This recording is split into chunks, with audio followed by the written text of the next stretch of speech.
हमारे सनातन धर्म में ऐसा बताया गया है कि जैसा एक ब्रह्मांड है जिसमें हमारी पृथ्वी है और कई सारे ग्रह उपग्रह हैं, इसी प्रकार के अनेकों ब्रह्मांड जिनको अभी तक साइंस खोज भी नहीं पाया है, अगर हमारे संतों ने इन सारे ब्रह्मांडों को खोजा है, उसी के आधार पर बताया गया है कि इस पृथ्वी को उत्पन्न करने वाले ब्रह्मा, सृष्टि को चलाने वाले विष्णु और अंत में संहार करने वाले महादेव बिहारी जी, जिनसे सारे देवी देवता सारे सृष्टि को चलाने वाले बिहारी जी से ऊर्जा प्राप्त करते हैं। और बिहारी जी की शक्तियां राधा। बड़े अफसोस की बात है कि आप लोग अभी वृंदावन नहीं गए हैं। मैं व्यास जी से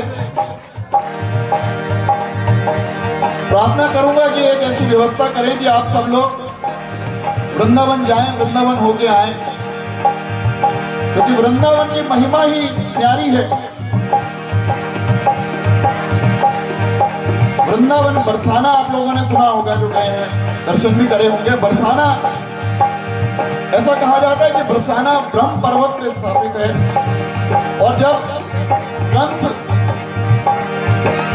कृष्ण भगवान का वध करने के लिए जाता था, तो ठाकुर जी ने अपनी सारी शक्तियां निकालकर बरसाना में राधा रानी के रूप में स्थापित कर दी। और उस ब्रह्म पर्वत को यह वरदान था कि कंस का कोई भी सैनिक या कंस अगर उस पर्वत पे जाएगा तो उसकी मृत्यु निश्चित है।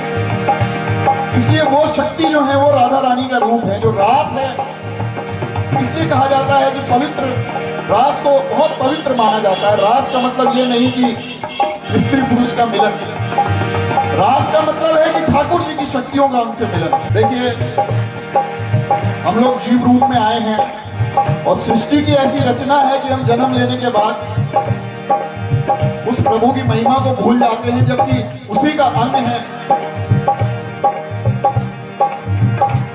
तो सारा जीवन दुख में बीतता है। मगर सनातन धर्म में ऐसी व्यवस्था है कि सारा जीवन कितना भी कष्ट में कटा हो, एक राधा नाम लेने से सारे कष्टों का अंत हो जाता है। मगर राधा नाम पूरे भाव से लिया गया हो। तो कहते हैं कि जो तमन्ना हो कि मरते वक्त हम भी मुस्कुराते हो। पृथ्वी पर कोई भी जीव है जिसने जन्म लिया है, सारा जीवन कष्ट में बीते, मगर हर किसी की इच्छा है कि अंत मेरा बड़ा सुखदायी हो।